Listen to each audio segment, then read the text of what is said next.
Hi students, exercise 2.4, sixth sum. Find the least value of the positive integer n for which root 3 plus I power n real purely imaginary அப்படின்னு prove பண்ணணும். இப்போ root 3 plus I power n எடுத்துக்கலாம்.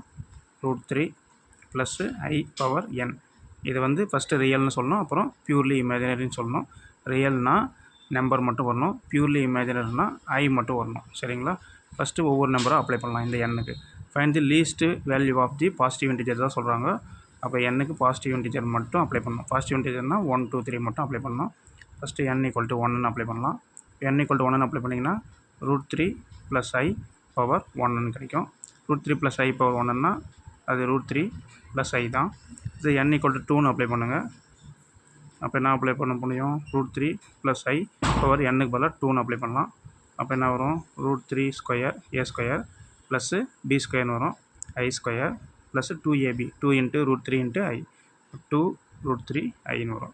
இப்போ root 3 ஸ்கொயர்னால் square route cancel ஆகிரும். இப்போ என்ன அதெல்லாம் 3ன்னு எழுதலாம்.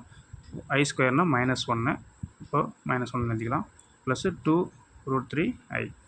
சரி, 3 ப்ளஸ் இன்ட்டு மைனஸ் என்ன ஆயிரும்? மைனஸ் ஆயிரும். அப்போ 3 - 1 என்ன கிடைக்கும்? 2 கிடைக்கும். 2 ப்ளஸ்ஸு 2 root 3 ஐன்னு வரும். இதுலேருந்து 2வை வெளியே எடுக்கலாம். 2 வெளியே எடுத்திங்கன்னா என்ன கிடைக்கும்? 1 ப்ளஸ்ஸு root 3 ஐன்னு கிடைக்கும். சரி, அடுத்தது n = 2ன்னு அப்ளை பண்ணியாச்சு. அடுத்தது n = 3ன்னு அப்ளை பண்ணுங்க. இப்போ n = 3ன்னு அப்ளை பண்ணிங்கன்னா என்ன கிடைக்கும்? root 3 + I power 3ன்னு எழுதலாம். root 3 + I whole square × root 3 + Iன்னு எழுதலாம். அப்போ தான் நம்மளுக்கு கொஞ்சம் ஈஸியாக இருக்கும். க்யூபை ஸ்கொயர் தனியாக, அப்புறம் 1 தனியாக பிடிச்சிட்டோம். root 3 + I whole square இங்கே தான் கண்டுபிடிச்சிட்டோம். 2 × 1 + root 3 I மேலே கண்டுபிடிச்சிருக்கோம், அதை எடுத்து எழுதிக்கலாம். இன்ட்டு root 3 + I மட்டும் எழுதிங்க. இந்த root 3 + I இப்போ 2 அப்படியே கிட்டோம், மல்டி பண்ணுங்கள். 1 × root 3 root 3ன்னு கிடைக்கும்.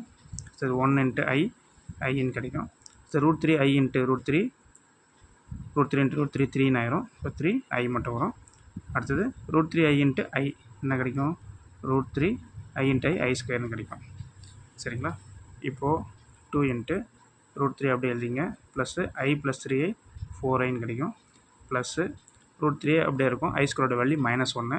இப்போ root 3 × -1 என்ன வரும்? -1 root 3ன்னு வரும். இப்போ இங்கே மைனஸ் போட்டு root 3ன்னு எழுதிக்கலாம்.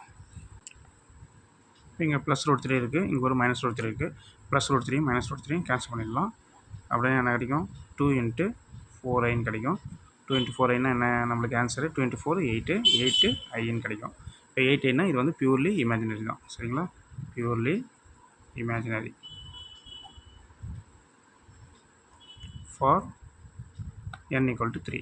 n = 3 அப்படின்ற வேல்யூக்கு இது வந்து பியூர்லி இமேஜினரி வேல்யூவாகிடுது. இப்போ பார்த்தீங்கன்னா செகண்ட் ஆன்சர் கிடச்சிருச்சு. பியூர்லி இமேஜினரி செகண்ட் கிடச்சிருச்சு. ஃபஸ்ட்டு n = 1 2 3ன்னு அப்ளை பண்ணோம். 3ல் செகண்ட் கிடச்சிருச்சு. அடுத்தது ரியல்னு ப்ரூவ் பண்ணிக்கலாம். இப்போ இங்கே பார்த்தீங்கன்னா root 3 + I power 3க்கு தான் 8 ஐன்னு கிடச்சிருக்கு. சரிங்களா? இப்போ நம்ம என்ன பண்ணுறோம்? அடுத்தது 4 n = 3 வரைக்கும் அப்ளை பண்ணுறோம். n = 4ன்னு அப்ளை பண்ணணும். 4ன்னு அப்ளை பண்ணிங்கனாலும் ஏதாவது ஒரு வேல்யூ வரும். சரிங்களா? ரியல் வராது. சரிங்களா? நம்மளுக்கு ரியல்னால் ஐயே வரக்கூடாது. சரிங்களா? அப்போது 4 5 2 அப்ளை பண்ணாலும் அப்படியே தான் வரும். 6 அப்ளை பண்ணிங்கன்னா கரெக்டாக ஆன்சர் வரும். எப்படின்னா, இப்போ இதை ஸ்கொயர் பண்ணுங்கள். 8 ஸ்கொயர் பண்ணிங்கன்னா 64. ஐயை ஸ்கொயர் பண்ணிங்கன்னா I² வரும். I² value -1. அப்போ 6 இதை ஸ்கொயர் பண்ணால் தான் நம்மளுக்கு பியூராக ரியல் வருது. ஃபுல் வேல்யூவும் ரியல் வருது. அப்போ என்ன பண்ணுறீங்க? ஸ்கொயர் பண்ணுங்கள். இப்போ இதோட வேல்யூ வந்து root 3 + I power 3ன்னு நம்ம அப்ளை பண்ணோம். இப்போ ரெண்டு பக்கமும் ஸ்கொயர் பண்ணுங்கள். Squaring on both side. இப்போ root 3 + I power 3ன்னு இருக்குது. ரெண்டு பக்கம் ஸ்கொயர் பண்ணிங்கன்னா பவரில் ஸ்கொயர்னு வரும். அதே மாதிரி இங்கே 8 ஐன்னு இருக்குது, அதையும் ஸ்கொயர் பண்ணுங்கள். சரிங்களா? இப்போ இங்கே ஸ்கொயர் பண்ணிங்கன்னா root 3 + I power 3 × 2 என்ன வரும்? 6ன்னு கிடைக்கும். அதே மாதிரி 8 ஸ்கொயர் பண்ணிங்கன்னா 64. ஐயை ஸ்கொயர் பண்ணிங்கன்னா என்ன கிடைக்கும்? I² வரும். இப்போ I². அப்போ 64 × I² பதிலாக -1. அப்போ 64 × -1 என்ன கிடைக்கும்? நம்மளுக்கு ஆன்சர் -64ன்னு வரும். சரிங்களா? அப்போ இது வந்து என்ன ஆயிடுச்சு? பியூர்லி ரியல் ஆயிடுச்சு. சரிங்களா? Which is real for n = என்னது? 6. சரிங்களா? ஓகே ஸ்டூடெண்ட்ஸ், பாய். மறக்காமல் நம்ம சேனலை சப்ஸ்கிரைப் பண்ணுங்கள். பாய் ஸ்டூடெண்ட்ஸ்.